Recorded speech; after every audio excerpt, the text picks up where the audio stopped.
हिंदू सांप्रदायिकता नहीं, हिंदू राष्ट्रीयता का प्रतीक है और भारत की राष्ट्रीयता का प्रतीक हिंदुत्व को बदनाम करोगे तो उसकी कीमत चुकानी पड़ेगी। महोदय, मैं पूछना चाहता हूं इन लोगों से, जब भारत का मुसलमान हज यात्रा करने के लिए जाता है, महोदय, जब हज यात्रा करने के लिए जाता है, उसकी पहचान तब भारतीय के नाम पर नहीं, पाकिस्तानी के नाम पर नहीं, बांग्लादेशी नाम पर नहीं, भारतीय उपमहाद्वीप का जो भी मुसलमान हज यात्रा करने के लिए जाता है, उसकी पहचान हिंदू नाम पर होती है, उसकी पहचान भारतीय, पाकिस्तानी या बांग्लादेश के नाम पर नहीं। लेकिन अगर उसी हिंदू पहचान को हम इनके ऊपर यहां पर लागू करने का प्रयास करते हैं, इनको बुरा लगता है।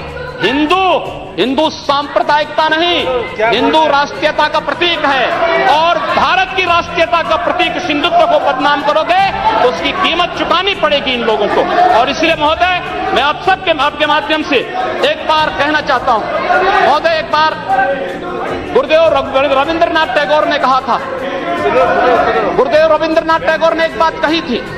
उन्होंने कहा था, अगर भारत को समझना है,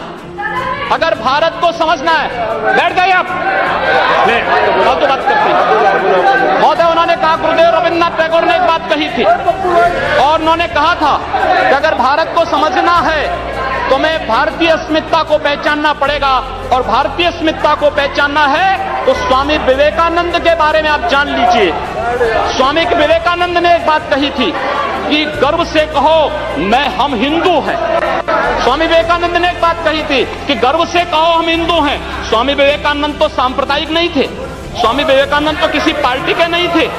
स्वामी विवेकानंद ने तो भारत का प्रतिनिधित्व किया था पूरी दुनिया के अंदर, और दुनिया के अंदर जो हिंदू आज पूरे देश के अंदर, पूरी दुनिया के अंदर अपनी सहिष्णुता के लिए पहचाना जाता था, आज उस हिंदू के साथ किस प्रकार का व्यवहार किया जा रहा है, वह कश्मीर से विस्थापित होता है, उसे कश्मीर से निकाला जाता है।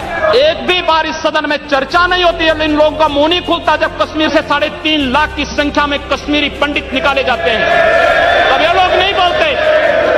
पिछले 2012 में असम के अंदर 3 महीनों तक बोडो जनजाति के लोगों को मारा जाता रहा, कोई नहीं बोला। महोदय,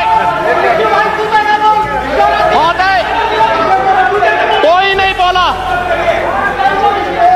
जम्मू कश्मीर के बाद, जम्मू कश्मीर के हिंदुओं के मारने पर कश्मीरी पंडितों को उनके घरों से बेदखल कर दिया गया, एक भी बार ये लोग बोले नहीं, इनको पीड़ा नहीं हुई। दुनिया के अंदर ये अपने आप में बिरला उदाहरण था। और तो और कांग्रेस के लोग एक बार तो असम के ही मुख्यमंत्री को कटघरे में खड़ा कर दिया कि इन्होंने बोडो लोगों के बारे में कैसे बोल दिया। अरे बोडो वहां का नागरिक है, उसके बारे में नहीं बोलेंगे, किसके बारे में बोलेंगे? लेकिन ये लोग बांग्लादेशियों, घुसपैठियों की वकालत करते हैं, और बांग्लादेशी घुसपैठियों की वकालत करते हुए इन लोगों ने पूरे बांग्लादेश, पूरे पूर्वोत्तर के भारत का जो समीकरण बदला है।